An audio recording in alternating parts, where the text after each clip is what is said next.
State. You're listening to Morning Report. Grant Robertson's first budget is coming under attack from the opposition. National's Amy Adams says it's a tax and spend, borrow and hope budget, and she says the government has its spending priorities badly wrong. What gets funded? Well, embassy in Sweden, foreign affairs, Shane Jones's $1 billion a year slash fund, and yet there's a $200 million cut in Pharmac. There's not enough money to pay for children's health camps. There's not enough money to pay for cheaper GP fees that they promised. And then really interesting, they're actually spending less proportionally or less new money proportionally than National spent. So you just take health. Our last budget put $3.9 billion into health over 4 years. Labour's budget puts $3.2 billion in over 4 years. The Finance Minister, Grant Robertson's in our Wellington studio, shaking his head, I have to say. Good morning. Good morning, Susie. Now, Amy Adams says that National spent more. Is that true? No. So what happened was in the last budget, there was the one-off payment for the Terra Nova settlement for carers. If you're making an apples with apples comparison in health spending, we've spent $3.2 billion in this budget, or we've allocated $3.2 billion. National allocated about 2.3. So they are playing with numbers there. I also want to respond to the Pharmac issue because I think it's important. Actually, there's more money going into the combined pharmaceutical budget.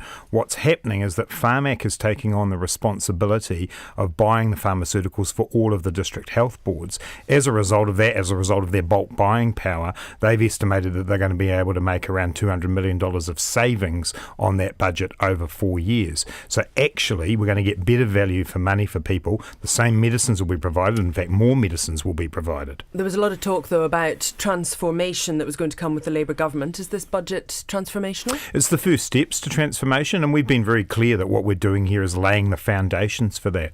And we can't make up for the last 9 years in one budget. But what we can do is put in place the funding that's been missing in health and housing and education. Is it, though, going to feel like a transformational budget for people? I mean, Bernard Hickey, a commentator who was on our programme about an hour ago, saying that this is the biggest missed opportunity in a generation. What do you think about that? Well, no, I don't accept that. And I think it's really important for people to see this budget alongside the families package that we put in place in December last year.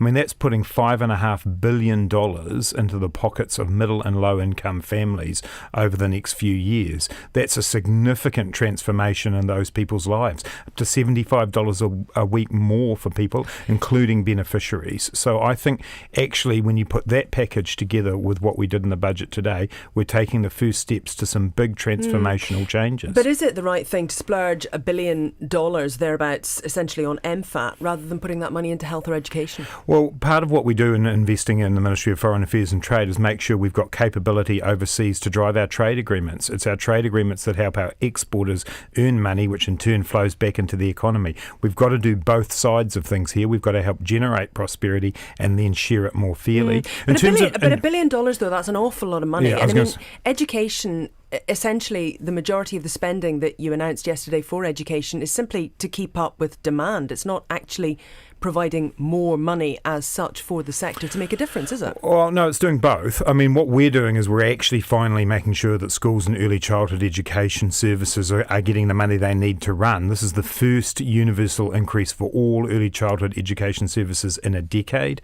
Overall, it's a 45% increase on the new money that National put in last year. But the other thing we're doing in education, which I'm very proud of, is that we're finally doing something to take the pressure off parents and schools for those with higher learning needs, what we used to call special education.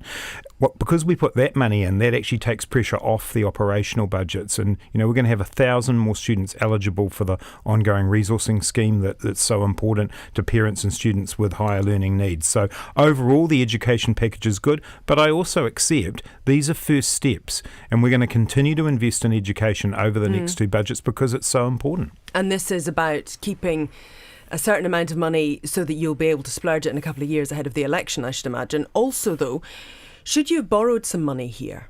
Because that might have allowed you to be more transformational, wouldn't it? When you could have borrowed it at such a low rate, 3%. We are borrowing a lot of money in this budget, actually. We have a target to reduce debt as a percentage of GDP down to 20% over a 5-year period. That's a slower debt reduction track than the National Party because we needed to make more investments.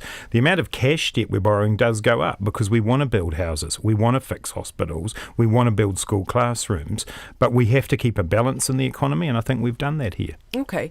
What about the $100 million that was promised for mental health? Where's that gone? Well, that was the National Party's promise. It wasn't real. The money hadn't actually been appropriated. We're doing a review of mental health, and I said yesterday in my budget speech, future budgets will include significant investment in mental health. In the meantime, that big $3.2 billion increase in health includes money that will be spent by district health boards on mental health. So there will be more money going into mental health. We've also got the work we're doing with the Green Party on a pilot program for integrated mental health therapies for young people. We've got nurses going into schools. All decile 4 public schools will have nurses in them. So we're doing that work, but the reason we're doing a review is to make sure we spend that money well. What about the situation for Māori? Te Puni Kōkiri's budget is coming down. Are you saying that a rising tide will lift all boats, and that's how Māori will see some deliverables here? Again, we saw a bit of an illusion in last year's budget with funding that was put towards TPK that was never actually spent because the programs weren't developed properly. We've got some new direct funding programs, including focusing on young Māori who are not in employment, education or training, support for Māori land development. But the big thing there is the families package, which is going to put $1.5 billion into the pockets of Māori families over the next 4 years. And I know from talking to Labour's Māori MPs, when they were campaigning in the last election, it was issues like health, housing, education, incomes that Māori wanted. That's what we're delivering on. But if money's being cut for Te Puni Kōkiri, if they're not funded, how are they going to be able to keep an eye on what is exactly happening? What is the outcome for Māori? They're still well funded. It's just that some of the programs that were put in place last year haven't come to fruition. That money's gone back into the centre. Some of it's gone back out again to vote TPK in new programs, which we think will be better at doing that. But they're still funded to play that important role that they have. The point I'm making is it's the bread and butter issues that in Māori communities we heard throughout the election campaign. They wanted work done, more state houses, making sure that there's more money for education, more money for the health system. That's what this budget has delivered. A quick word on pay increases. There's one coming up for nurses, also for teachers. And on that, will those two sectors that perhaps feel a little bit underwhelmed with yesterday's budget, will they feel somewhat happier once those pay increases come through? Well, we're in the middle of negotiations with the nurses. We've got the independent panel underway, and the teachers have just initiated bargaining. We're very well aware that that's coming, but these are negotiations, and it's not a particularly sensible negotiating strategy to put out all of the detail of how much money's been set aside. No, which is not why I didn't ask you that. All I'm asking is that going to put more of a smile on the faces of those two sectors, do you think? We're in a negotiation and we'll enter it in good faith, and we'll work with those sectors. I can understand the frustration from nurses and teachers because they've had 9 years of not being supported. We've put money into their sectors and we're sitting down at the table to have a fair negotiation with them. Thank you very much. Grant Robertson, Finance Minister in the Wellington studio. It's 8:19. And let's go now to our political editor, Jane Patterson, who is...